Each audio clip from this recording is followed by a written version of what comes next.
Hey, Ara. Hey, Bertie, how are you doing today? I'm very good, thanks. Good to chat with you. Oh, my God. It's such an honor to chat with you because I am such an animal freak. I live in this forest in South Charlotte, North Carolina, and I live vicariously through you. You get so close to the animals that I would love to just listen to. Oh, very cool. Well, I'm glad that you're an animal enthusiast. To be a part of Animals Up Close on Disney Plus, which is on National Geographic, what was that project like? Because, I mean, you got to plan this stuff out, and then you've got to take the entire team out there to bring it together. Yeah, I mean, it's a huge logistical endeavor. So we spent 219 days in the field over the 6 episodes. The most amount of time we spent was on the Patagonia Puma episode, which was 51 days. And yeah, as I said, the logistics are pretty wild. So in Antarctica, we went in search of killer whales, a particular type of killer whale that loves ice. And boats famously don't like ice. And so that was, you got to, we work with, one of the best parts of my job is as well as getting to work with cool animals, I get to work with cool people. And so, yeah, to Antarctica, we work with an amazing boat captain called Ben Wallace, who has a 75-foot ice strengthened sailboat. And that was how we went to find the killer whales. To be in that moment when you see those killer whales, because you can't see them on the far horizon, you've got to sit there and you've got to study, what the atmosphere and what's in the water at the time.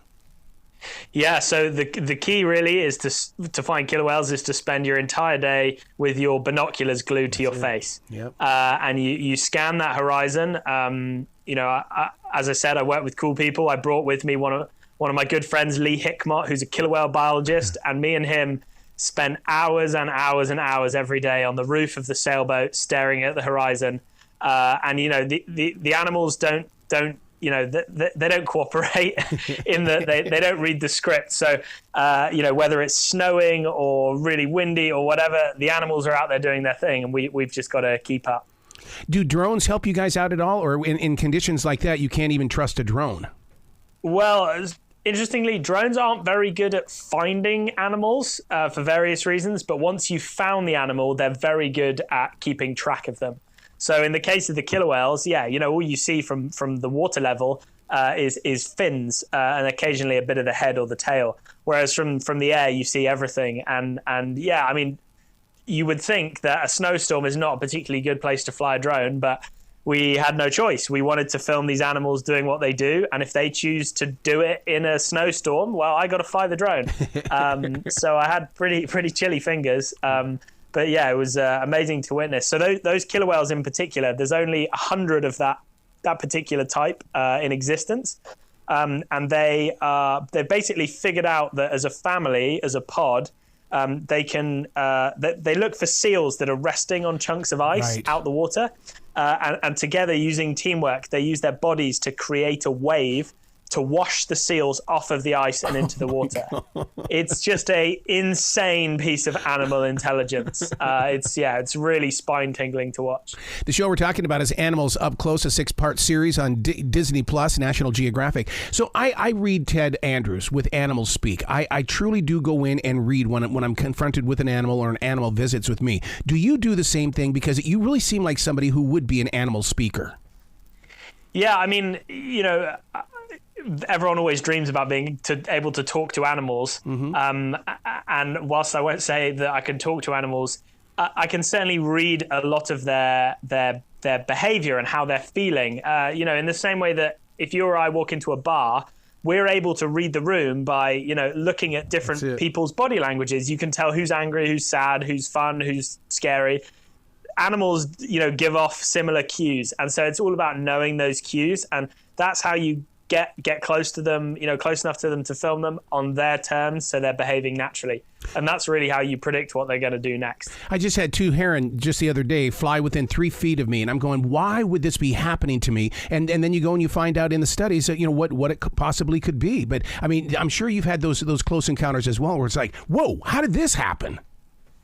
Totally. And again, I think it's a key part of filming wildlife is time. Yep. And that's why we film these shows over such a long period of time. Not necessarily because we need to film loads of footage.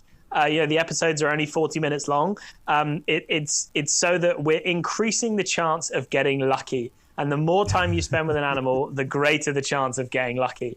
When everything comes together, and that's really the key. You spend so much time that the animal accepts you as part of the landscape. Do you get to be a part of the production side of it, where you get to go in with the director and the producer and everything, and really just dive into it and find out what can we keep, what do we have to set free? Totally, that's a really important part of the process to me to be involved in that. Especially as in this show, one of the things I'm most proud of is that as well as showing amazing animal behavior and our struggles to find those animals, we also, set these wildlife events in a bigger environmental context. We want to show that, sadly, we humans are not treating the planet very well. Right. But the thing that I'm really proud of with this project is that we focus on the good news. We celebrate the wins. And time again around the world, we met with these amazing people that are already doing great things to turn around our relationship with the natural world. And we celebrate those because I think there's enough doom and gloom in the news cycle. Mm-hmm. Everyone needs the wins to get inspired.